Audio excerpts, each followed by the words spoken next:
네, 옥토디 기초엔 기본 생물 5장 생체 거대 분자와 지질 한번 보도록 하겠습니다. 자, 먼저 생체 거대 분자라 함은 네 가지 물질을 의미를 합니다. 첫 번째로 탄수화물, 굳이 안 적으셔도 돼요. 뒤에 나옵니다. 두 번째로 지질, 자, 세 번째로 단백질, 네 번째로 핵산 이렇게 있습니다. 자, 요것들에 대해 가지고 얘들이 어떤 물질들로 구성되어 있는지 이제 그림 보면서 자세하게 저랑 같이 보도록 하죠. 자, 먼저 중합체의 합성과 분해 이렇게 나오고 효소가 촉진한다 나옵니다. 자, 먼저 중합체라는 거를 한번 살펴보도록 하죠. 중합체라는 거는 영어로 폴리머 이렇게 부르는데, 자, 얘들은 모노머가 합쳐져 있는 애들 단량체라거든요. 얘들을 폴리머, 즉 중합체라고 부릅니다. 이 뜻이 폴리가 많다 이런 뜻이고요. 머 자체가 메로스 이래가지고 부분 이런 뜻을 가지고 있습니다. 그래서 한글로 하면은 중합체고 영어로 하면은 폴리 뭐 이렇게 나눠져 있죠. 뭐 뜻은 뭐 그렇게 중요한 건 아니고 어쨌든 그냥 느낌을 알고 있으셔야 됩니다. 폴리머라 하면은 이런 알갱이들이 모여가지고 똑같은 애들이 여러 개가 뭉쳐 있는 거를 중합체라 한다. 이런 느낌을 알고 있으시는 게 좋습니다. 그래서 이런 중합체가, 즉 알갱이들이 이렇게 있을 때 얘들이 서로 이렇게 공유 결합으로 붙을 수도 있을 거고요. 얘들이 끊어질 수도 있을 겁니다. 자, 이런 모든 과정은 효소가 촉진하게 됩니다. 효소는 엔자임이라 해가지고 앞으로 이라 쓴다 이렇게 말씀을 드렸죠. 그래서 효소가 촉진하게 되고, 이런 반응은 보통 탈수 반응과 가수 분해 반응으로 나누어지게 되는데, 자, 탈수 반응이라 하면 연결되는 반응을 말해요. 앞에서 우리 아미노산으로 제가 얘기를 드렸습니다. 자, 이렇게 있을 때 하이드록시 그룹하고 수소가 만나가지고 빠진다. 이렇게 제가 얘기를 드렸죠. 자, 그래서 여기에 OH, 여기에 수소 이렇게 만나면은 H2O가 만들어지겠죠. 그러면서 요 두 개가 여기 있는 탄소하고요. 자, 이거 COOH 썼는데 요거는 요 말입니다. C에 O에 OH 이렇게 있다는 말이에요. 자, 그 다음에 설명하는 김에 하나 더 드릴게요. 앞에서 그냥 빼먹고 넘어왔는데, 자, 이렇게 그리면은 이런 모서리 부위에는 탄소가 있다 이런 말이고요. 여기에 끄트머리에 그리진 않지만 전부 수소가 다 달려있는 겁니다. 끝에는 수소가 달려있지만 너무 당연한 거예요. 탄소는 팔이 4개죠. 그래서 여기는 지금 한쪽으로만 연결되어 있기 때문에 3개의 수소가 있다. 요거를 안 그린 거고요. 여기는 지금 2개의 팔을 가지고 있죠. 그럼 남은 자리는 2개의 수소를 가지고 있다. 이런 의미가 되겠습니다. 너무 당연한 거라 가지고 설명 안 하고 넘어오긴 했는데 이렇게 이제 알아두시면 되겠고요. 자, 어쨌든 이런 식으로 얘들이 연결이 되는 거예요. 여기에 OH가 빠지고 여기에 수소가 빠지니까 질소와 직접 이렇게 펩타이드 본드를 형성을 하게 되겠죠. 이런 식으로 연결되는 거를 탈수 반응, 물이 빠지면서 형성된 반응이기 때문에 탈수 반응이다 이렇게 설명을 하고요. 자, 반대로 가수 분해도 앞에서 했습니다. 자, 중합체가 물을 이용해 가지고 분해가 될 때 이거를 하이드롤라이시스, 즉 가수 분해라 한다 말씀을 드렸어요. 즉 끊어지는 반응입니다. 탈수 반응은 축합 반응, 가수 분해 반응은 끊어지는 반응이다. 이렇게 이해하고 있으시면 되겠습니다. 자, 두 번째로 중합체의 다양성 봅시다. 자, 먼저 핵산 나와 있네요. 자, 핵산이라 함은 우리 앞에서 배웠죠. DNA나 RNA 요런 애들이 있는데, 얘들을 구성하고 있는 성분 자체가 이제 ACGT, DNA는 ACGT, RNA는 ACGU가 있다고 했죠. 요런 애들이 모여가지고 DNA나 RNA와 같은 긴 고분자 물질을 형성을 하게 됩니다. 반면에 단백질 같은 경우에는 20개의 아미노산으로 구성이 되어 있다. 이렇게 말했죠. 그래서 자, 20개 아미노산이란 거는 쉽게 말해서 알파벳이다 이런 뜻이에요. 자, 알파벳이 총 20개가 있으면은, 자, 밑에 봅시다. 여기 보시면은 카르보하이드레이트라는 글자가 있는데, 자, 여기는 각각 24개의 알파벳들이 모여가지고 이런 단어 하나를 구성을 했죠. 마찬가지로 단백질도 총 20개의 아미노산들이 모여가지고 다양한 길이의 단백질을 형성할 수가 있습니다. 반면에 핵산은 DNA는 4개, RNA도 4개 이렇게 구성이 되어 있어요. 그래서 여기 지금 보시면은 요 ACGT나 혹은 ACGU 이런 애들은 뉴클레오티드 단위체 이렇게 부른다 했고요. 자, 앞에서 다 설명을 드렸습니다. 이렇게 뭉쳐가지고 뉴클레오티드 단위체가 모여가지고 만들어진 DNA나 RNA를 핵산 이렇게 부릅니다. 즉 뉴클레오티드는 핵산이 아니에요. 자, 이것도 마찬가지겠죠. 아미노산 각각 자체는 단백질 아닙니다. 하지만 2개가 모이면은 폴리펩타이드, 그 다음에 얘들이 한 50개 이상이 되면은 단백질, 이렇게 부른다 말씀을 드렸고요. 자, 그 다음에 여기 지금 밑에 탄수화물 이렇게 나오는데 탄수화물은 당, 그 다음에 당의 중합체 모두 포함하는 말입니다. 그래서 당들이 모여가지고 중합체를 이루는데 하나의 당으로만 이루어져 있는 애들도 탄수화물이라고 부릅니다. 자, 그래서 개요되어 있는데 한번 봅시다. 자, 일단 얘들은 탄수화물은 열량이 우리 이거 중학교 저는 가정 시간에 옛날에 배웠는데 4kcal per gram 정도의 열량을 가지고 있습니다. 자, 그래가지고 CHO 이렇게 세 개의 원자로 구성된 분자를 탄수화물이다 이렇게 말하죠. 그래서 지구상에서 제일 풍부한 생체 분자가 탄수화물이에요. 그래가지고 여기에 탄소가 이제 물 분자들이 C가 있으면은 H2O가 달라붙는 거죠. 그래서 항상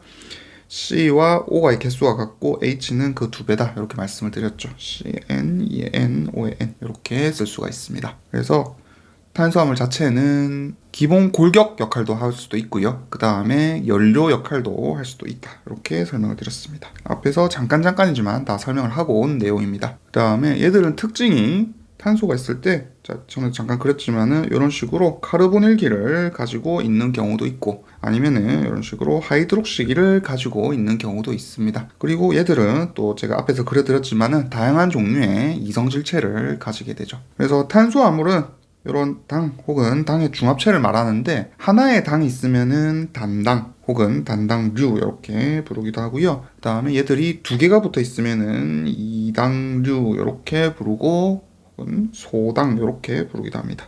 그 다음에 얘들이 3개 이상 여러 개가 붙어 있으면은 다당류 이렇게 부릅니다. 그냥 류 빼고 다당 이렇게 부르기도 하고요. 그래서 탄수화물만 얘들을 이루는 모노모적 소단위체 단당이 탄수화물에 속한다. 이렇게 이해를 하고 있으시면 되겠습니다. 자, 그래서 단당류부터 한번 살펴보도록 합시다. 자, 단당류는 영어로 모노사카라이드, 단당 이렇게 부르게 되어 있습니다. 자, 그래서 하나의 카르보닐기 하고요. 앞에서 잠깐 그렸지만은 여러 개의 수상기를 가지는 특징을 가지고 있습니다. 대표적으로 포도당 있었죠. 포도당은 탄소가 6개가 있었고 자, 그러면은 물이 붙어 있으니까 2배인 12개 수소 그리고 6개 산소 이렇게 가지고 있겠죠. 그래서 얘들은 이렇게 길쭉한 쇠상 이런 구조를 가질 수도 있고요. 아니면은 고리 형태의 환상 구조를 가질 수도 있다. 이렇게 설명을 드렸죠. 보통 중합체를 형성할 때는 얘들은 쇠상이 아니라 환상 구조들이 연결이 되어 있는 모양을 가집니다. 이거 전에 한번 보여드렸죠. 이런 식으로 뭐 붙는다고 고리 형태를 만들어 가지고 얘들이 연결되게 됩니다. 보통 단당류의 탄소는 3개부터 해가지고 한 7개 정도 요 정도 가지고 있습니다. 그리고 얘들은 색깔은 없어요. 색깔은 없는데 맛은 당이니까 단맛을 내겠죠. 그리고 수용성이라 가지고 비극성 용매에는 잘 녹지 않는 특징을 가지고 있습니다. 그래서 탄소 개수에 따라 가지고 한 3개에서 7개 이렇게 가지고 있는데 유명한 거는 이제 3탄당, 5탄당, 6탄당 보통 요 3가지를 주로 우리는 생물에서 다루게 될 겁니다. 4탄당이나 7탄당은 거의 볼 일이 없어요. 자, 그리고 요 카르보닐기 산소의 위치에 따라 가지고 얘들이 끝에 첫 번째 탄소에 있는 경우 보통 알도스라 부른다 했죠. 그래서 알데히드기가 이렇게 존재하는 경우가 있고요. 그 다음에 두 번째 탄소에는 보통 케토스를 가지게 됩니다. 당연한 얘기예요. 얘들이 알도스가 탄소가 옆에 있기 때문에 두 번째 탄소에는 이렇게 산소가 붙게 되면 그 옆에 탄소가 오게 되죠. 끝에는 이렇게 붙게 되면 수소가 있으니까 알도스, 케토스 이렇게 붙게 됩니다. 자, 알도스, 케토스는 앞에서 설명을 다 드렸습니다. 그리고 여기 탄소에 있는 또 하이드록시 그룹,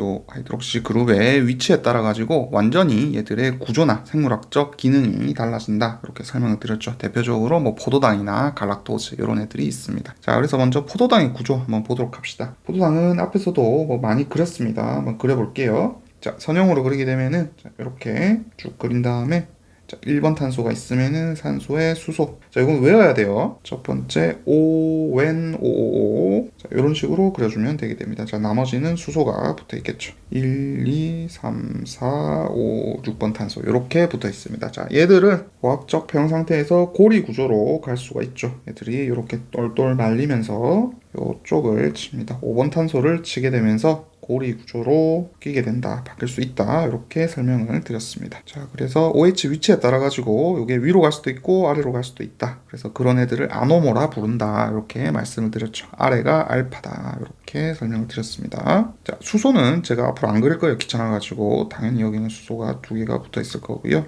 여기도 수소가 이렇게 다 붙어는 있을 겁니다. 그래서 이런 포도당은 우리 포도당 주사 이런 얘기 들어봤죠. 세포의 주 영양분입니다. 특히 뇌가 가장 좋아하는 게 포도당이고요. 암세포도 앞에서 제가 PT 설명하면서 말씀을 드렸지만은 포도당을 에너지원으로 굉장히 좋아합니다.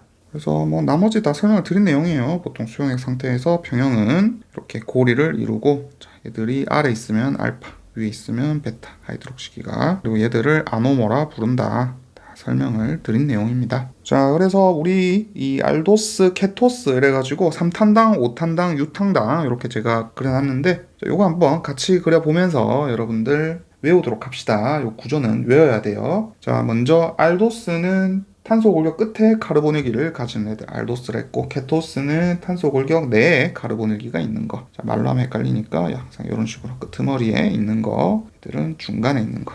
이렇게 부른다 했습니다. 자, 그래서 3탄당은 자, 글리세르 알데하이드, 자, 이거 이름 끈을 읽을 줄 알아야 돼요. 디하이드록시 아세톤 이런 애들이 있는데 나중에 등장할 중요한 애들입니다. 자, 줄여가지고 얘들은 글리세르 알데히드는 그냥 글리세르 알데하이드 이렇게 부르는데, 디하이드록시 아세톤은 DHA NG입니다. 끈에 있는 거 그냥 다 지워주세요. 그래서 구조를 그려보게 되면은, 자, 글리세르 알데히드는 포도당 초기에 이제 나오는 분해 산물인데 이렇게 탄소 3개짜리예요. 3탄당짜리라 가지고 이렇게 생겼습니다. C, C, C 3개를 그려주고요. 자, 알도스니까 끝에 산소가 달려있겠죠. 수소, 그리고 OH가 이렇게 각 그려주면 됩니다. 자, 나머지 수소 그려주면 되겠고요. 자, 반면에 디하이드록시 아세톤 되는데 보통 케톤이기 때문에 끝에 무슨 톤 이렇게 붙어요. 자, 그래서 가운데 케토스 구조를 그려주고요. 나머지 그냥 OH를 그려주면 되겠습니다. 자, 그 다음 5톤당 리보스하고 리블로스 한번 보도록 합시다. 그래서 요 리보스 같은 경우에는 앞에서 제가 잠깐 그렸는데 RNA 구성 요소입니다. RNA에 이렇게 제가 잠깐 그렸던 거 있죠. 얘가 리보스고요. 자, 리블로스 같은 경우에는 나중에 광합성 단원에 나오는데 광합성의 중간 산물이다. 그냥 이 정도 생각하시면 되겠습니다. 자, 구조 한번 그려보도록 합시다. 자, 얘는 알도스기 때문에 맨 끝에 달려있고, 탄소는 지금 5탄당짜리죠. 5개 먼저 그리고요. 끝에 알도스 구조를 그려주고 나머지 다 하이드록시기를 그려주면 되겠습니다. 자, 남아있는 자리는 다 수소로 이렇게 채워주면 되겠죠. 자, 반면에 리블로스 같은 경우에는 두 번째 자리에 케토스 구조를 가지고 있습니다. 탄소 5개를 먼저 그려주고 가운데 케토스, 나머지 OH기, 하이드록시기를 그려주면 되겠습니다. 귀찮으니까 이제 수소는 안 그릴게요. 자, 그 다음 6탄당 봅시다. 6탄당 얘들 다 외워야 돼요. 포도당, 갈락토스, 과당 이렇게 외워야 됩니다. 자, 위에는 귀찮으면 도저히 못 외우겠으면 안 외우셔도 됩니다. 근데 요 3개는 외우고 있으셔야 돼요. 자, 그래서 먼저 6탄당에 포도당하고 갈락토스, 이건 앞에서 한번 그려봤죠. 위에는 다 알도스 구조를 가지고 있는 6탄당인데 하나, 둘, 셋,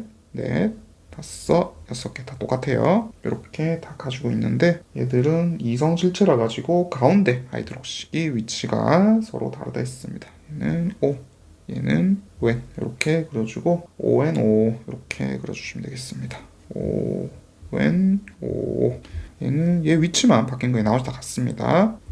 이렇게 그려주시면 포도당과 갈락토스를 그린 거고요. 자, 과당 같은 경우에는 케토스 구조겠죠. 자, 그래서 얘는 포도당이랑 다 똑같은데 위에 여기에 맨 위에 케토스가 아니라 그냥 하이드록시 그룹이 달려있고, 이쪽에서 자, 하나, 둘, 셋, 넷, 5, 6 그려놓고 이쪽에 두 번째 위치에 이제 케톤을 가지고 있습니다. 나머지는 다 똑같아요. OH, 오른쪽으로 O 이렇게 그려주시면 과당이 되겠습니다. 자, 그래서 뭐 포도당, 갈락토스, 과당 전부 에너지원으로 사용되고, 포도당 같은 경우에는 뭉쳐가지고 체내 구조를 형성하기도 하고요. 자, 나중에는 이제 뭐 과당은 뭐 정자에 많다 뭐 이런 것까지 이제 다 배울 겁니다. 그 다음에 얘들을 또 통과시키는 채널이 있는데 그 채널 이름도 또 서로 다르다 뭐 이런 것들도 다 배울 거예요. 그래서 지금은 아직까지 이제 생물 느낌이 살살 나죠. 생물에서 아주 기본적인 부분을 여러분들은 배우고 있습니다. 자, 그 다음 이당류 한번 배워보도록 하죠. 자, 그 다음 저와 이당류 한번 배워보도록 하죠. 이당류는 두 개이기 때문에 이당류 혹은 다이사카라이드 이렇게 표현을 하게 됩니다. 자, 그래서 두 개의 단당류가 결합한 거를 이당류라 부른다. 그래서 정의 이렇게 하고 넘어갈게요. 그리고 당이 이제 결합할 때 오글리코사이드 결합으로 연결이 되어 있습니다. 자, 앞에서 제가 잠깐 그렸죠. 이런 식으로 있을 때 이런 식으로 오글리코사이드 결합으로 연결이 됩니다. 그래서 여기가 1번, 여기가 4번 위치라 가지고 여기는 지금 아래로 있기 때문에 알파 1사 결합이다. 이렇게 말했죠. 자, 참고로 여기가 만약에 포도당 연결되어 있으면은 글루코즈 이런 식으로 적어주기도 합니다. 그래서 사실 지금 제가 여기 그린 게 밑에 나와 있는 엿당, 말토스, 메가당 다 같은 말이에요. 얘들입니다. 그래서 얘들은 포도당이 알파 1사 결합으로 연결되어 있는 얘들을 엿당 혹은 말토스, 메가당 이렇게 부릅니다. 자, 반면에 설탕 되어 있는데 설탕은 서크로즈, 자당 이렇게 부르고요. 이름 다 외워주셔야 됩니다. 이거 마음대로 편입에 나오거든요. 이름이. 그래서 다 외워주셔야 되고 얘들은 포도당하고요. 포도당이 아니라 그 다음에 프룩토즈, 즉 과당하고 연결이 되어 있습니다. 자, 앞으로 제가 포도당은 GLC, 프룩토스 과장은 FRU 이렇게 쓸 거예요. 프룩토즈라 그렇습니다. 얘들이 알파 1, 2 결합을 하고 있는 애들을 설탕 이렇게 말씀을 드릴 수 있습니다. 그래서 글루코즈와 알파 1, 2 결합을 프룩토즈가 하고 있다. 얘들이 설탕입니다. 자, 그래서 뭐 나중에 또 얘기를 할 거긴 한데 설탕은요, 이건 외우셔야 돼요. 설탕은 비환원당이랍니다. 자, 그래서 지금 보시면은 숫자가 조금 이상하죠. 얘는 지금 4번 자리에 연결되어 있는데 얘는 1번 자리하고요. 2번 자리에 연결되어 있습니다. 2번이면은 어디냐면은 얘를 이제 프룩토스를 한번 그려볼게요. 그리게 되면은 자, 이런 식으로 일단 포도당이 그릴 수 있을 거고요. 자, 얘가 거꾸로 달려 있어요. 프룩토스가. 이게 그러니까 지금 여기는 1, 2, 3, 4 이렇게 갔는데 얘들은 여기서부터 1번 그 다음에 프룩토스는 오각형으로 생겼습니다. 그래가지고 1, 2, 3, 4, 5 그 다음에 밑으로 CH2, OH 해가지고 6번 이렇게 달려있거든요. 자, 그러다 보니까 이 방향이 여기서부터 시작한 게 아니고 이쪽부터 시작을 했죠. 그래서 뒤집어져 있어요. 뒤집어져 있다 보니까 알파 1, 2 결합을 하게 돼요. 알파 1, 2에 글리코사이드 결합을 하게 되는데 자, 중요한 점은 요겁니다. 얘들이 지금 뒤집혀가지고 있다는 거예요. 이쪽이 1번이 아니고 이쪽이 1번이다. 이게 중요한 건데 왜 그러냐면은 지금 풀리려면요. 얘들이 후루룩 풀리려면은 여기 아까 제가 포도당을 그렸을 때 이쪽이 풀립니다. 이쪽이 아까 서로 공격을 해가지고 서로 공유 결합을 한 자리거든요. 근데 얘들 같은 경우에는 그 부분이 지금 알파 1, 2 글리코시드 결합으로 묶여가지고 풀리지 못하게 되어 있어요. 그렇기 때문에 이런 애들을 뭐라 부르냐면은 비환원당 이렇게 부릅니다. 즉, 요 아노모가 결합을 해가지고 고리가 열리지 않아가지고 설탕은 비환원당이다. 요거 나중에 실험할 때도 나오고 해가지고 일단은 설탕은 비환원당이다. 설탕만 이래요. 요것만 좀 외워두시면 좋을 것 같습니다. 그래서 설탕 같은 경우에는 나중에 이제 광합성 산물의 이동 형태로 설탕을 사용하기도 합니다.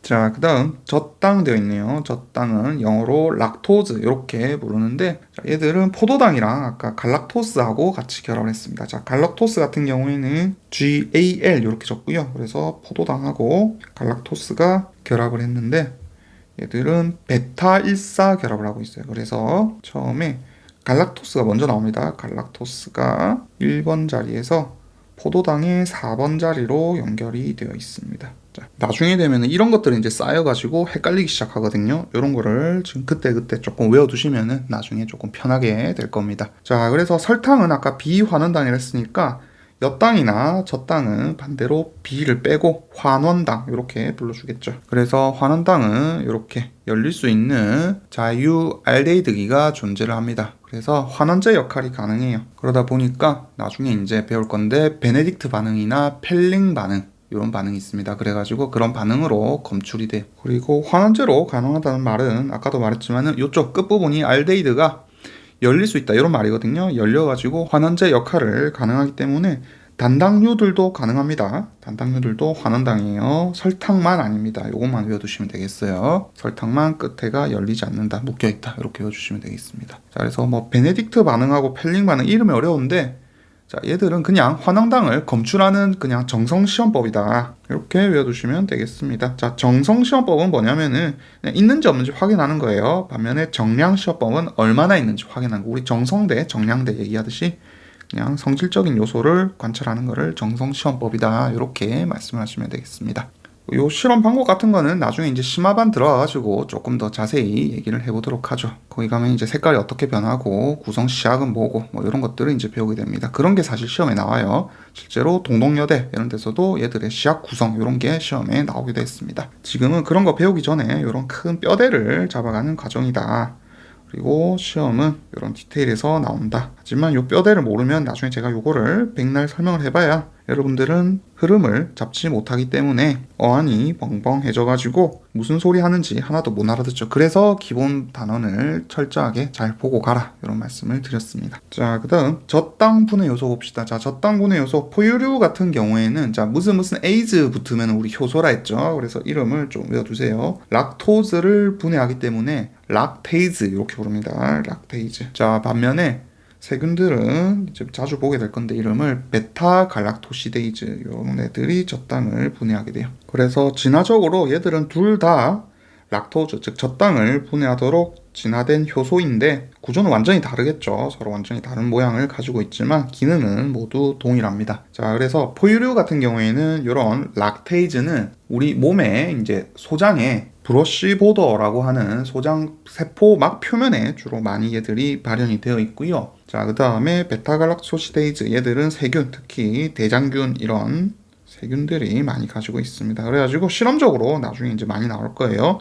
요거는 생리학에서 등장을 하게 될 겁니다. 그래서 둘 다 젖당을 분해하지만 락테이즈는 포유류 혹은 사람에게 있는 효소다. 그 다음에 베타갈락토시데이즈는 세균에게 있는 젖당 분해 효소다. 이렇게 나중에 알아두시면 되겠습니다. 자, 그 다음에 요게 이제 요 부분에서는 왜 등장을 하냐면은 우리 성인 같은 경우에는 이제 그 젖당 내성결핍증이라고 젖당 불내성증 이런 거 들어보셨는지 모르겠는데 우유를 먹으면 설사를 하는 분들이 있어요. 그래가지고 성인 같은 경우에는 이 아까 생리학에 등장한다는 요 락테이즈 얘들이 소장 상피세포에서 그 발현량이 많이 감소하게 됩니다. 자, 그러면은 분해를 못 하겠죠. 우유에 보통 젖당이 많이 들어있는데 이름이 젖이죠. 그러다 보니까 우유에 많이 들어있는데 우유를 먹게 되면은 얘들이 이제 소화가 안 되는 거예요. 끊어주지를 못합니다.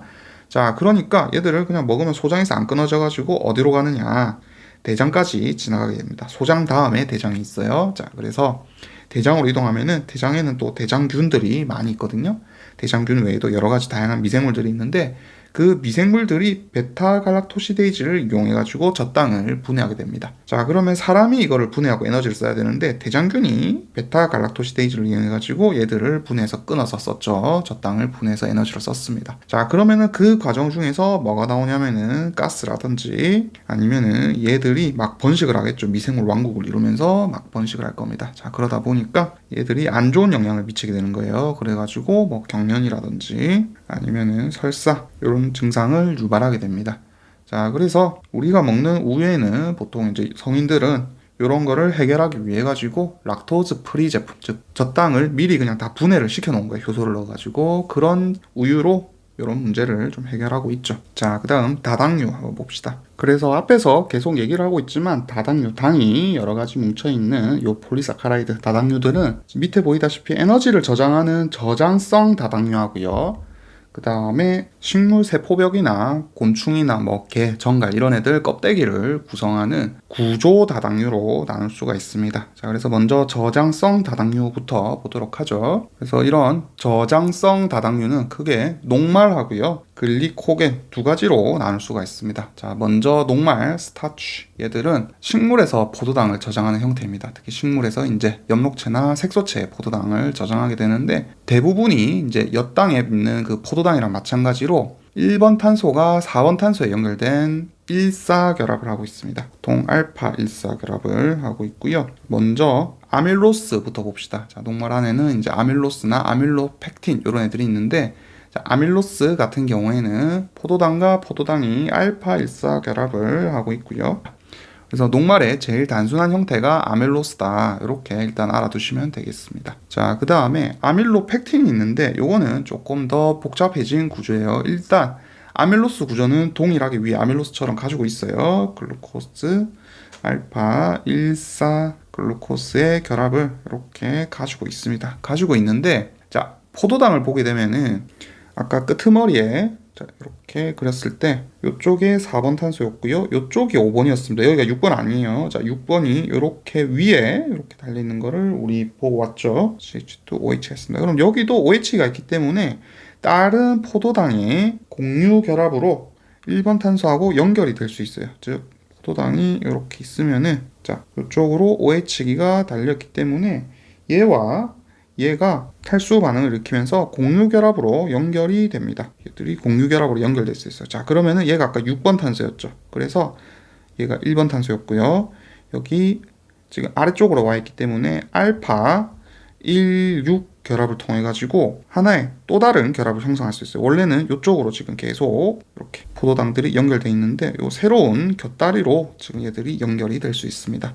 즉, 요 결합과 함께 포도당이 알파 1, 6 결합을 하나 더 형성하는 거예요. 그래서 이런 꼬불꼬불한 구조에 이런 식으로 곁가지들이 붙어 있는 이런 모양을 가지게 됩니다. 이게 아밀로펙틴이라 그래요. 자, 그리고 보시면은 지금 이쪽에 지금 1번 자리는 얘들이 연결이 되어 있지만 여기 4번 자리는 아직 살아 있습니다. 4번 자리는 살아 있기 때문에 요 옆으로 다시 또 포도당이 이렇게 붙을 수 있어요. 그렇겠죠? 자, 얘들이 다시 이쪽으로 붙을 수가 있습니다. 자, 그러다 보니까 이쪽으로 또 쭉 연결이 됩니다. 그래서 얘들은 이렇게 징그러운 모양에다가 이쪽으로도 또 쭉 연결된 이런 모양을 가질 수 있어요. 자, 요게 아밀로펙틴입니다. 자, 그 다음에 글리코겐 봅시다. 글리코겐은 모양이 아밀로펙틴하고 똑같습니다. 자, 얘들도 이렇게 동글동글 알파 14 결합을 가진 포도당들의 이런 식으로 알파 16의 격가지들을 가지고 있어요. 자, 그런데 자, 그림을 잘 보세요. 제가 얘들은 훨씬 더 이런 기역자 모양을 많이 그리고 있습니다. 자, 왜 그러냐면은 모양은 똑같은데 얘들은 역할이 뭐냐면은 동물, 즉 인간이나 뭐 아니면 척추 동물들 있죠. 그런 애들이 간이나 근육 세포에서 이런 형태로 지금 다 포도당으로 구성되어 있잖아요. 이런 포도당들을 이렇게 다 저장을 하는 거예요. 뭉쳐가지고 똘똘똘 뭉쳐가지고 저장을 하게 됩니다. 자, 그러다 보니까 저장 역할이라 가지고 위에 있는 아밀로펙틴보다 훨씬 더 격가지들이 많이 발달되어 있어요. 그래서 이런 식으로 아밀로펙틴이나 글리코겐은 모양은 비슷하지만은 격가지가 글리코겐이 훨씬 더 많다.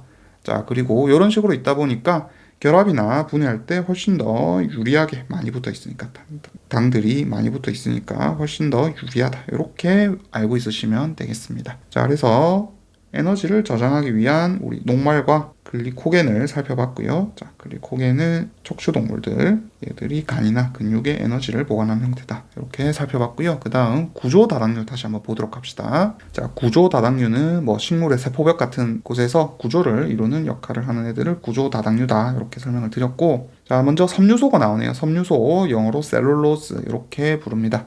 자, 그래서 식물의 세포벽을 구성하는 애들을 셀룰로즈 이렇게 부르고 지구상에서 제일 많은 유기화합물이 요 섬유소입니다. 그래서 1년에 거의 한 10억 톤 요 정도 생성됩니다. 보통 우리 음식 같은 거 먹을 때 이제 식품 영양 성분표라는 게 있는데 이쪽에 이제 불용성 섬유 이렇게 표현되기도 해요. 자, 앞에서 잠깐 설명을 드렸지만 얘들은 물에 잘 안 녹는다 했죠. 자, 그냥 뭐 재밌는 얘기를 하나 들으세요. 우리 미에로 화이바라는 식품이 있습니다. 맛있는 음료수가 있어요. 자, 화이바 이게 피버죠. 피버 섬유소의 약자인데 자, 얘들은 셀룰로즈가 들어있습니다. 셀룰로즈가 들어있는데 이게 눈에 안 보이죠. 물에 안 녹는다 했어요. 불용성이라 했는데 얘들은 분명히 녹아 있습니다. 자, 녹아 있는 게 아니고 사실은 얘들을 절단을 내가지고 녹아 있는 것처럼 보이게 만드는 거예요. 크기를 그냥 잘게 쪼개 놓은 겁니다. 안 녹아요. 섬유소는 물에 안 녹는 불용성 섬유입니다. 자, 그냥 뭐 상식적으로 알아두시면 되겠고 얘들은 구조도 제가 한번 그려드렸죠, 예전에. 그래서 반복적으로 포도당들이 서로 뒤집어진 구조로 사실상 붙어있는 애들이에요. 그래서 베타 결합, 베타 14 결합으로 붙어 있습니다. 이렇게 뒤집어서 붙어 있어요. 자, 이런 식으로 쭉 이어져 붙어 있습니다. 결합은 1번, 4번 돼 있고 이쪽 위로 있으니까 베타, 즉 베타 14 결합이다. 이렇게 알고 쓰시면 되겠고 얘들은 구조 자체가 아까처럼 뺑뺑뺑 말린 구조가 아니라 이렇게 위아래 왔다 갔다 하다 보니까 직선형으로 여기도 제가 섬유소 아까 직선형으로 이렇게 그렸죠. 이런 식으로 잘 발달되어 있습니다. 그리고 이런 섬유소들은 아까 우리 앞에서 보았던 녹말이나 뭐 글리코겐 이런 애들처럼 가지가 없어요. 가지가 전혀 없고 요 옆으로 보시게 되면은 이제 OH기가 어떻게 달려있냐면은 OH 요쪽으로 다시 OH 이런 식으로 있어요. 이렇게 OH가 아래 위 왔다 갔다 하면서 있기 때문에 옆에 다른 이런 섬유소들이 얘들을 그냥 쭉 그냥 이렇게 직선으로 표현한 겁니다. 섬유소들이 있으면은 수소 결합을 잘 형성할 수가 있겠죠. 옆에 붙어가지고 여기에 위로 OH가 있다 하면은 수소 결합을 형성할 수가 있을 겁니다.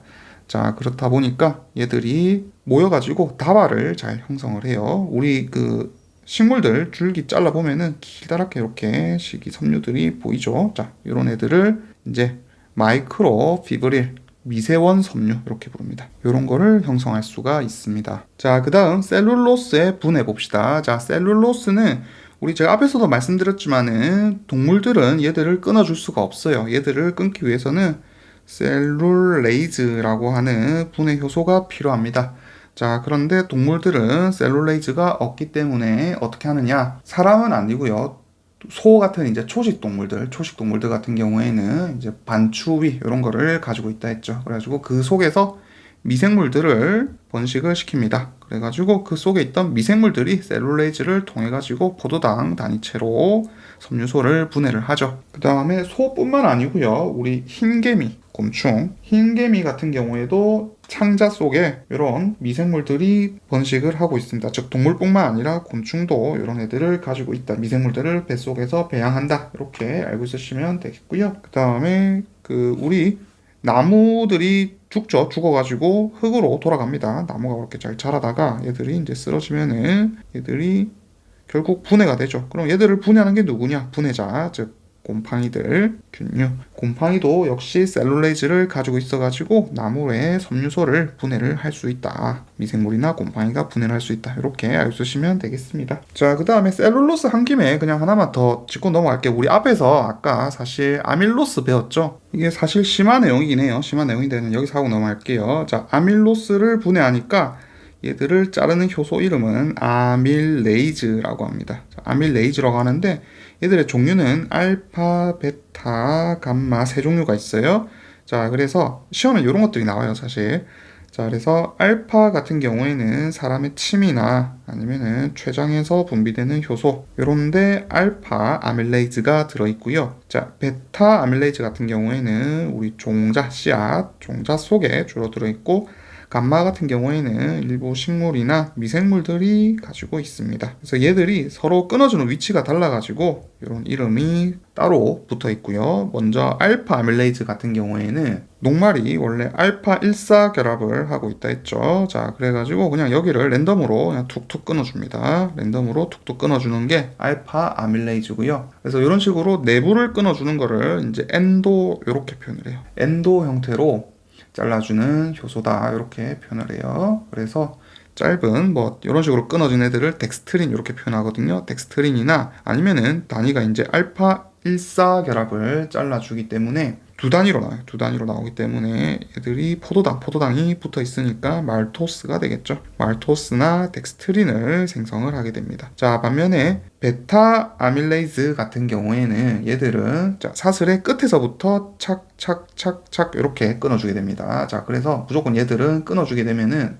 얘들 말토스가 나오게 됩니다. 말토스는 아까 포도당으로 연결되어 있는 이당류라 말씀을 드렸습니다. 메가당 이렇게 표현한다고 되어 있죠. 뭐 종자에만 있는 건 아니에요. 동물도 일부 있긴 한데 거의 없습니다. 거의 없긴 하지만은 뭐 일단 거의 종자에 많다 이런 식으로 아시면 되겠고, 자, 그 다음에 감마 아밀레이즈 얘들 같은 경우에는 뭐 식물도 있지만 미생물 아니면은 균류 이런데 훨씬 많아요. 훨씬 많고, 자, 얘들 같은 경우에도 베타 아밀레이즈처럼 끝에서부터 착착착 끊어줍니다. 자, 이런 식으로 끝에서부터 잘라주는 거는 아까 여기 안쪽을 잘라주는 거는 엔도라 했죠. 끝에서부터 착착착 잘라주는 거는 엑소랍니다. 엑소 형태로 베타 감마는 엑소, 알파는 엔도 타입이다. 이런 식으로 끊어주게 됩니다. 그 다음에 아까 아밀로펙틴이라고 배웠는데 이런 식으로 가지가 있다 했죠. 그래서 얘들은 알파 1,6 결합으로 여기가 연결되어 있는데 여기도 끊어줄 수 있어요. 둘 다 분해가 가능합니다. 자, 그러면은 우리 원래 글리코겐 같은 거는 이런 식으로 가지가 많이 있다 했죠. 그러면은 알파 아밀레이즈는 여기를 못 끊어주는데 이거 어떻게 합니까? 자, 물어볼 수 있는데, 자, 끊어주는 다른 효소가 있습니다. 동물은 사실 다른 효소가 있어요. 그래서 그 효소 이름까지 뭐 지금은 알 필요는 없긴 한데 굳이 뭐 알려드리면은 가지를 잘라내기 때문에 자, 이름도 쉬워요.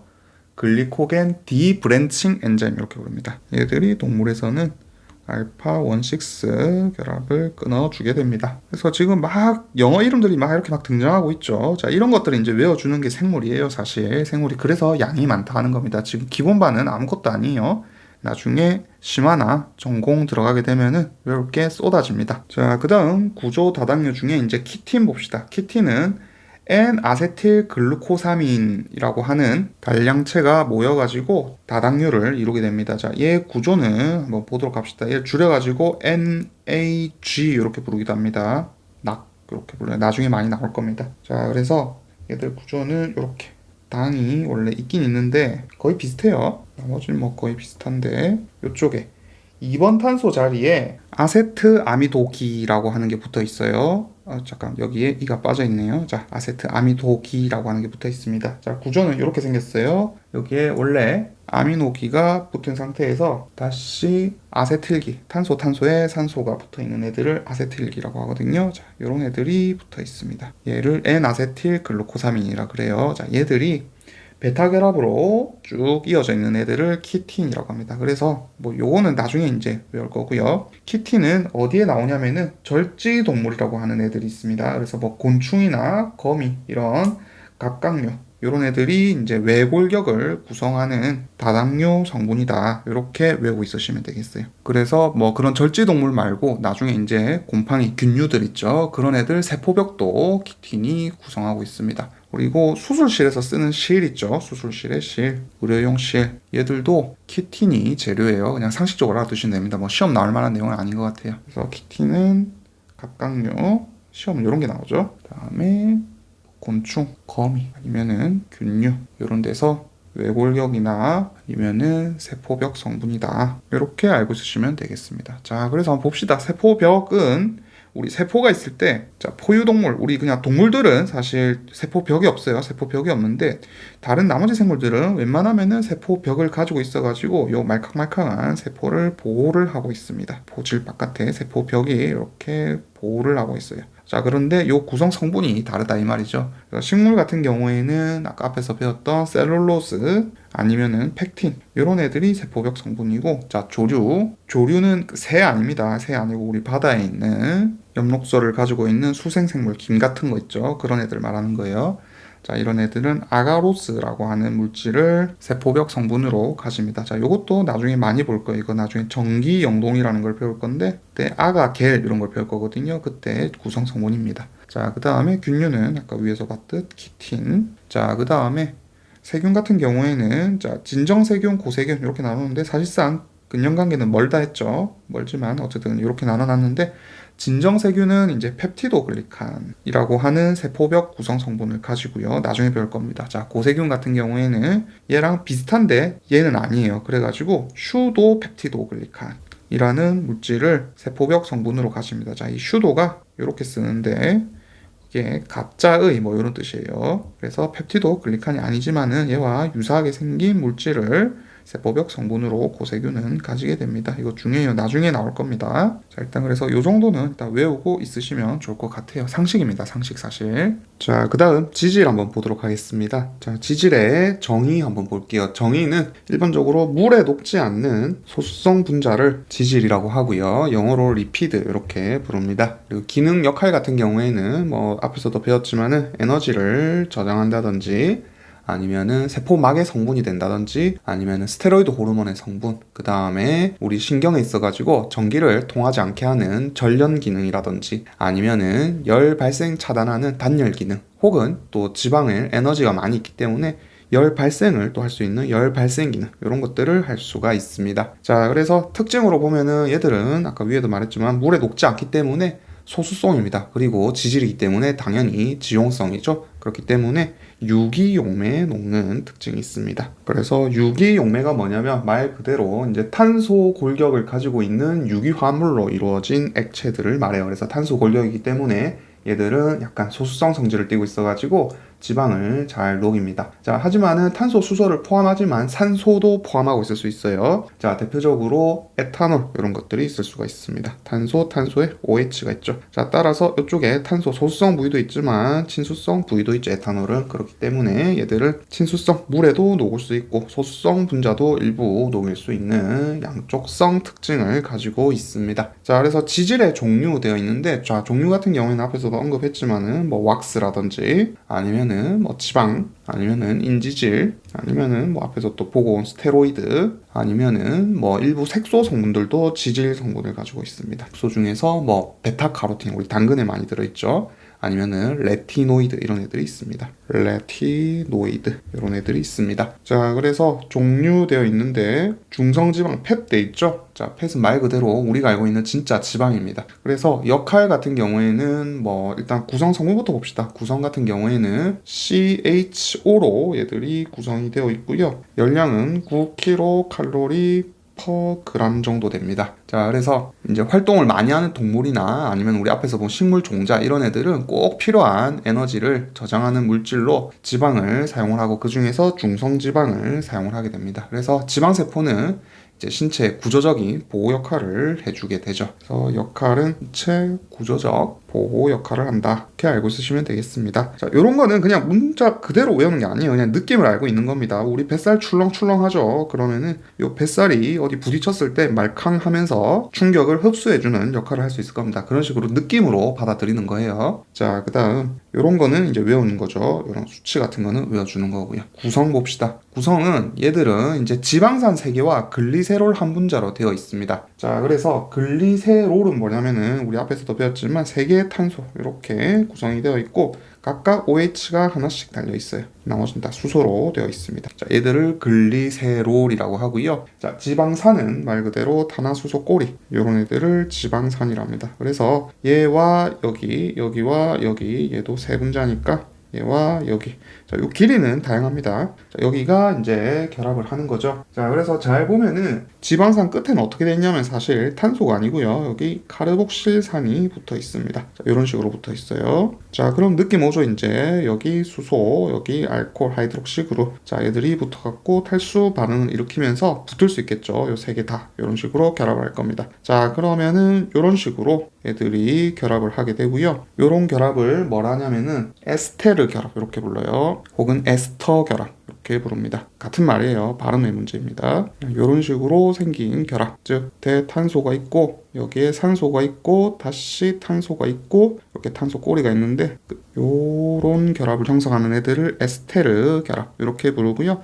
자, 참고로 여기 탄소에 산소가 없는 경우가 있죠. 자, 이런 경우는 있어 결합 이렇게 부릅니다. 나중에 나올 거예요. 혹은 에테르 결합 이렇게 부릅니다. 자, 일단 이런 결합 이름은 그냥 그때그때 상식적으로 좀 외워두시면 좋겠습니다. 그래서 이런 비극성의 탄화수소 꼬리와 함께 앞쪽에 이제 카르복실기 그룹을 가지고 있죠. 자, COOH 얘들을 카르복실기 그룹이라 앞에서 설명을 드렸습니다. 자, 이런 애들을 뭐라 부르느냐? 패티 애시드, 즉 지방산 이렇게 부릅니다. 자, 애시드가 산이란 뜻이고요. 자, COOH 자체가 산 성분을 나타낸다 했죠. 요 OH의 수소가 잘 떨어지기 때문에 그렇습니다.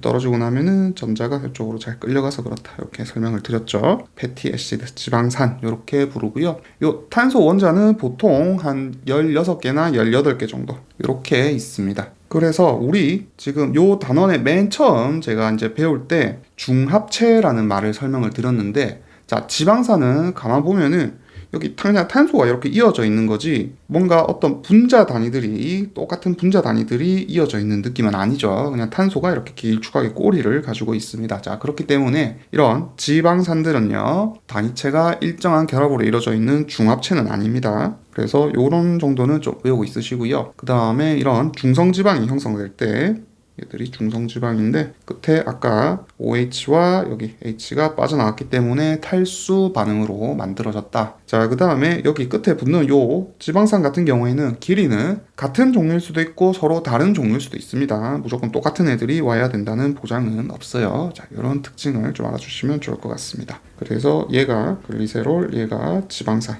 이렇게 알고 있으시면 되겠습니다. 자, 그 다음 포화 정도에 따른 분류 살펴봅시다. 자, 보시면은 포화 지방산과 불포화 지방산 되어 있는데, 자, 포화 지방산이란 거는 우리 앞에서 제가 잠깐 설명을 하고 넘어왔습니다. 자, 일반적으로 얘들은 이중결합이 없어요. 이중결합이 없어가지고 이렇게 글리세롤이 있고 지방산이 이렇게 연결이 된다 했죠. 자, 이런 식으로 연결이 되는데, 자, 얘들은 이제 이중결합이 없습니다. 이중결합이 없기 때문에 그냥 이런 식으로 왔다 갔다 하면서 지그재그 모양으로 탄소 꼬리가 만들어지게 돼요. 자, 혹은 제가 앞에서 시스, 트랜스 가르쳐 주신 거 기억하시는지 모르겠습니다. 자, 그래서 트랜스 형태로 얘들이 결합이 되어 있는 거예요. 즉, 이 상태 그대로 이중결합이 뭐 이런 식으로 아무데나 형성이 되어 있는 겁니다. 탄소가 있을 때 이중결합을 형성하고요. 자, 우리 한 번만 더 보고 갑시다. 트랜스와 시스 혹은 E폼, G폼 이렇게 배웠죠. ET는 달라 이렇게 배웠습니다. 자, 그래서 서로 다른 쪽으로 얘들이 위치를 하고 있는 거. 자, 그렇게 되면 어떻게 되느냐? 얘들은 지금 얘가 요렇게 이제 그래서 그렇지 사실 그냥 요거랑 똑같죠. 이렇게 했을 때 요거랑 똑같습니다. 자, 요렇기 때문에 탄소만 표시를 하면은 그래서 얘들은 여기 이중결합이 생겨도 그 구조가 꺾이거나 하지 않아요. 제가 세포 막 설명할 때 잠깐 설명을 드렸던 부분이에요. 자, 그래서 꺾이지 않고 그냥 요 모양 그대로 내려가게 됩니다. 따라서 포화 지방산이나 혹은 트랜스 지방이라 그래요. 이렇게 트랜스 모양으로 있기 때문에. 자, 그래서 얘들은 이렇게 옆으로 제가 그때 잠깐 그렸지만은 확 꺾이는 구조가 아니겠죠. 그렇기 때문에 서로 이렇게 서로 소수성 결합을 잘 형성을 합니다. 자, 따라가지고 얘들은 주로 딱딱하게 고체 상태로 가지고 있는 특징이 있고요. 주로 고체예요. 주로 상온에서 고체 상태를 가지고 있고 일반적으로 동물성 지방들이 이런 형태를 띠고 있습니다. 자, 그러니까 유동성이 떨어지겠죠. 유동성이라 하면 얘들이 서로 막 자유롭게 다른 놈들이 지방산들이 이렇게 붙어 있으면은 다른 놈들이 이렇게 붙어 있으면은 얘들이 서로 이렇게 인력을 형성해 가지고 서로 붙으려고 하는 겁니다. 막 움직이는 유동성을 가지고 있지 않고요. 그래서 어떻게 되느냐, 이런 놈들이 우리 혈관에 끼어가지고 플라크라고 하는 침전된 형태로 혈관을 막아가지고 동맥경화 이런 거를 일으킬 수 있습니다. 또한 혈관에 이제 얘들이 침착되게 되면은 염증을 일으켜가지고 혈관 탄력이 감소할 수도 있고요. 어쨌든 이런 종류로는 이제 이름을 그냥 좀 외워두세요. 나중에 이거 뭔지 다 배울 건데 그냥 이런 애들이 있다 좀 더 익숙하게 이름만 보고 갑시다. 뭐 팔미트산 아니면은 뭐 스테아르산 이런 놈들이 있고요. 일반적인 우리 버터 대표적인 포화지방산입니다. 자, 그다음 불포화지방산 봅시다. 말 그대로 unsaturated than fatty acid다 되어 있는데, 자, 얘들은 어떤 구조냐면은 지금 트랜스가 아니라 시스 구조를 내부에 가지게 됩니다. 자, 그럼 어떻게 되느냐? 시스라 하면 이렇게 이중결합이 있을 때, 자, 같은 방향으로 탄소가 있는 거를 시스다 했죠. 자, 그래서 얘들이 원래라면은 이렇게 형성을 하고 얘들도 이렇게 형성을 하죠. 원래라면 요 밑으로 다시 자연스럽게 얘들이 이어져 가지고 이렇게 내려가 가지고 얘들이 선 모양으로 쭉 있어야 되는 놈들이 지금 선으로 가다가 옆으로 꺾여 버렸습니다. 이렇게 선으로 가다가 꺾인 모양을 형성을 하게 되겠죠. 자, 여기가 머리가 있다 치면은 얘들이 머리가 있다 치면은 이렇게 가다가 이쪽으로 꺾여 버렸어요. 맞죠? 이렇게 꺾여 버렸습니다. 자, 그럼 어떻게 되느냐? 옆에 다른 놈들이 이렇게 있으면은 자, 요만큼 공간을 획득하게 됩니다. 자, 따라서 얘들은 자기들 지방산들끼리 모여 있을 때 유동성을 얘들은 획득하게 되겠죠. 그래서 유동성이 큰 특징을 가지고 있습니다. 일반적으로 얘들은 식물이나 생선 기름에 포함이 되어 있고 이렇게 유동성이 크다 보니까 자, 물 같은 게 잘 흐르죠. 그래서 상온에서 액체 상태로 얘들은 존재하기 때문에 기름이나 오일 상태로 존재하게 됩니다. 자, 그래서 밑에 보시면은 단일 불포화 지방산, 다중 불포화 지방산 돼 있는데 뭐 이거는 어려운 내용은 아니고 이중결합이 하나 있는 거, 예를 들면은 뭐 올레인산 이런 놈들이 있고요. 자, 다중 불포화 지방산 얘들 같은 경우에는 이중결합이 두 개가 있을 수도 있겠죠. 얘들이 뭐 하나만 있으라는 보장은 없습니다. 두 개 이상 있는 거, 이런 애들을 다중 불포화 지방 이렇게 부르고요. 자, 대표적으로 리놀레산 뭐 아니면은 리놀렌산, 나중에 뒤에서 많이 배울 겁니다. 자, 이름만 보고 갑시다. 이거 아니면은 뭐 아라키돈산 이런 놈들이 있습니다. 자, 이런 거는 이제 외워두셔야 돼요. 자, 그다음 지방의 역할 봅시다. 지방의 역할은 뭐 계속 설명을 드리고 있죠. 동물이나 아니면은 식물 같은 데서 에너지를 저장하는 역할을 하기도 하고, 그 다음에 아까 제가 뱃살 얘기했죠. 그래서 생명 유지에 필수적인 어떤 기관을 보호하는 역할도 합니다. 자, 그 다음에 우리 지방이 두껍게 찌면은 추위를 덜 느끼죠. 그리고 뭐 북극곰 아니면은 우리 극지방에 살고 있는 물개 이런 애들 보면은 살이 포동포동 쪄 있습니다. 자, 그래서 몸에 이제 단열하는 역할을 하게 되고요. 동면할 때도 곰 같은 애들이 몸에 지방을 막 축적을 하죠. 그래가지고 동면하는 동물도 단열 역할로 지방을 축적하기도 합니다. 아니면은 자, 요거는 조금 다른 얘기인데 어린 포유류들 있죠. 자, 요런 애들은 갈색 지방이라는 걸 가지고 있어요. 지방인데 실제로 색깔이 갈색입니다. 그래가지고 요걸 이용해가지고 열을 막 발생을 시켜가지고 체온을 유지하기도 합니다. 자, 그래서 이런 지방산들은 정리합시다. 종류는 탄소수라든지 얘들이 몇 개가 있는지, 그 다음에 이중결합이 있는지 혹은 뭐 없는지, 그 다음에 이중결합이 뭐 여기 있을 수도 있고 여기 있을 수도 있고 뭐 이런 데 있을 수도 있겠죠. 이런 위치, 그 다음에 아까 하나 있을 수도 있다 했고 두 개 있을 수도 있다 이렇게 말씀을 드렸습니다. 자, 이렇게 지방산의 종류는 다양할 수 있다 이렇게 알고 있으시고요. 자, 그 다음에 하나 더 중요한 거, 우리 식물 같은 경우 있죠. 식물은 아까 이런 기름 오일에 불포화 지방산이라 했습니다. 이렇게 꺾여 있는 구조라 했는데, 자, 얘들을 수소화시키는 거예요. 수소화시키게 되면은 어떻게 되느냐? 자, 얘들이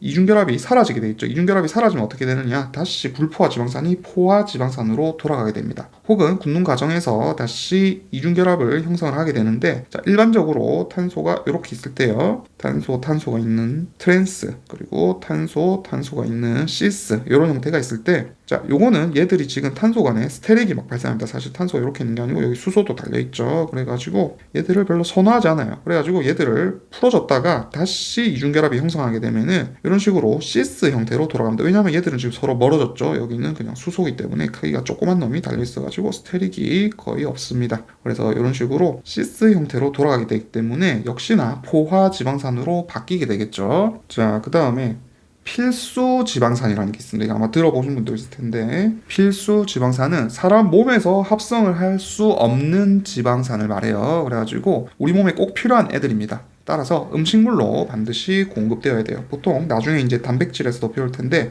필수 아미노산 혹은 필수 지방산 이런 식으로 필수가 붙게 되면은 우리 몸에서 만들어지지는 않지만 꼭 필요해서 다른 외부에서 음식물을 통해 가지고 흡수를 해야 되는, 공급돼야 되는 애들을 필수 이렇게 붙이고, 그 중에서 지방산이면은 필수 지방산 이렇게 부릅니다. 자, 대표적으로 리놀레산하고 아까 위에 말했던 리놀렌산 이 두 종류가 있습니다. 그래서 일반적으로 리놀렌산은 오메가3, 그다음에 리놀레산은 오메가6 이렇게 부르기도 해요. 자, 요거 뜻은 나중에 심화해서 배워보도록 합시다. 자, 그 다음 인지질 봅시다. 자, 인지질은 앞에서 제가 세포막 이렇게 세포를 그렸고요. 여기 있던 막 그릴 때 그렸던 애들이 인지질입니다. 자, 앞에서 제가 잠깐 그렸는데 요것도 이런 식으로 생긴 거, 머리가 있고 꼬리가 달린 애들, 이게 글리세롤이 아니에요. 글리세롤이면은 얘들은 중성지방이고요. 글리세롤이 아니라 다른 모양이 여기에 달려있을 수 있습니다. 그러면은 얘들을 이제 인지질 이렇게 부르고, 그 이유가 구조 때문에 그래요. 자, 여기 확대했을 때 제가 어떻게 그렸냐면은 이런 식으로 그렸었죠.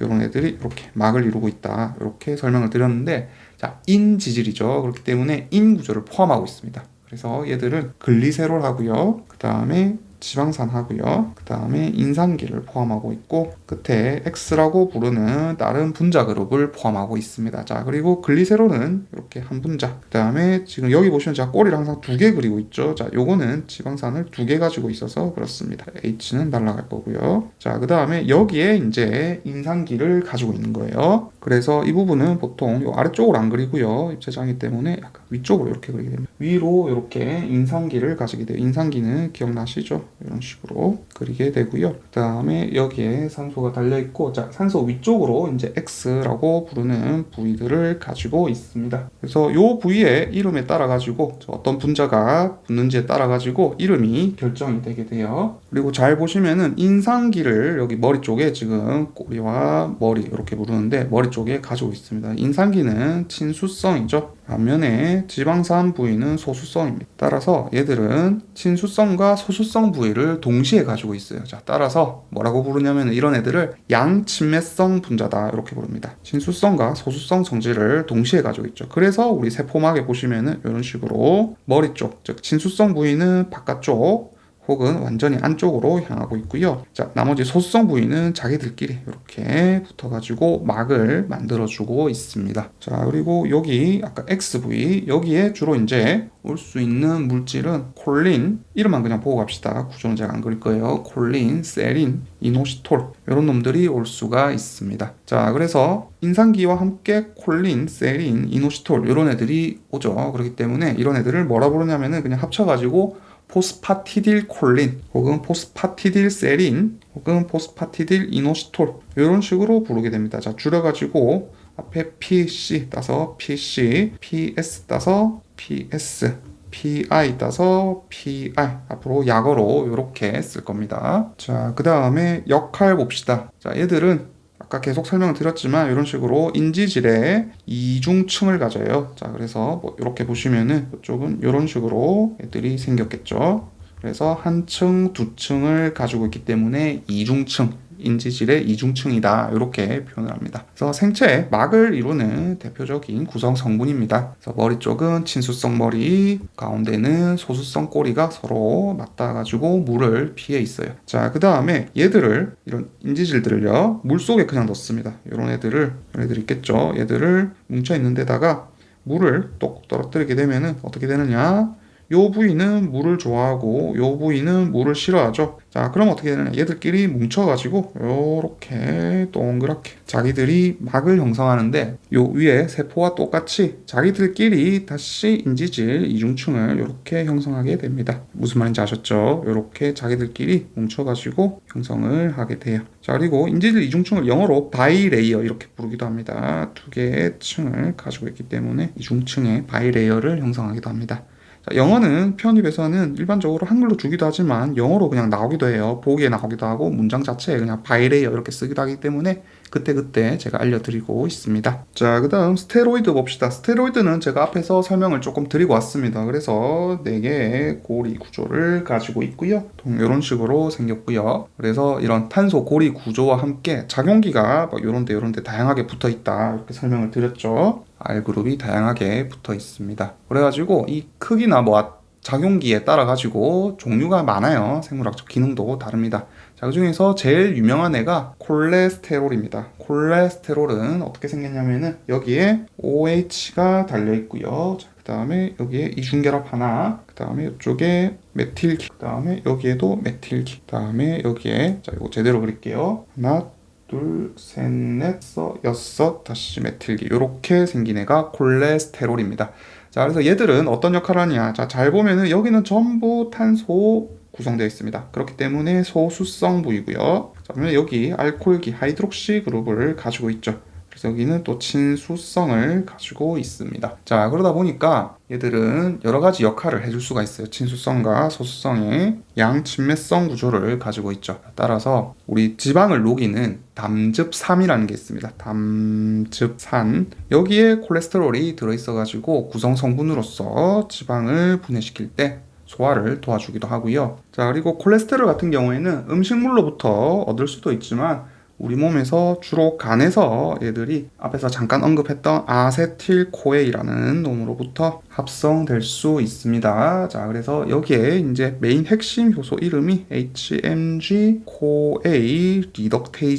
리덕테이즈니까 환원 효소겠죠. 자, 요런 놈이 일단 중요하게 관여를 한다라는 것만 지금은 알고 가세요. 자, 나중에 자주 보게 될 효소 이름입니다. 얘가 콜레스테롤 합성하는 중요한 효소다. 여러 가지 효소가 관여하긴 하는데 얘가 제일 중요해서 그래요. 이 정도만 알고 있으시면 되겠습니다. 기본반에서는. 자, 그래서 소화할 때 콜레스테롤이 나오기도 하고요. 자, 그 다음에 우리 세포막 있죠. 인지질로 되어 있는 이런 세포막이 있을 때 요 사이사이에 콜레스테롤이 끼어 있습니다. 자, 그냥 대충 그릴게요. 자, 이런 식으로 콜레스테롤이 끼어 있어요. 자, 그러면은 어떻게 되느냐? 얘들이 지금 모양을 잘 보시면요.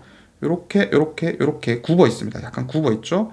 자, 여기에 얘들이 굽어 있는 모양이 들어가게 되면은 얘들도 부피를 한 부피 차지하게 되겠죠. 그러다 보니까 이런 세포막에서 이제 유동성을 제공하는 역할을 하기도 합니다. 그 다음에 자, 이 모양 보시면은 앞에서 제가 성 호르몬들 보여드렸죠, 몇 개. 그래서 비슷하게 생겼습니다. 따라서 여러 가지 스테로이드 호르몬의 전구체로 사용되기도 해요. 이런 역할을 콜레스테롤이 하고 있습니다. 그래서 이런 콜레스테롤은 자, 이런 식으로 기능을 많이 하고 있죠. 여러 가지 기능을 많이 하고 있기 때문에 동물에게 매우 중요합니다. 자, 하지만은 혈중에 콜레스테롤 농도가 높아지게 되면은 자, 얘들은 다시 소수성 부위를 가지고 있기 때문에 동맥경화 같은 질병을 야기할 수 있습니다. 따라서 혈중 콜레스테롤 농도는 간이나 지방세포의 지질대사에 의해 가지고 조절되는 특징을 가지고 있습니다. 자, 다음 지용성 비타민 되어 있는데 자, 요런 거는 뭐 나중에 심화해서 잠깐 배우고요. 그냥 아데크 A, D, E, K가 있다. 이 정도만 보고 넘어가도록 합시다. 자, 그 다음 이어서 단백질 또 보도록 하겠습니다.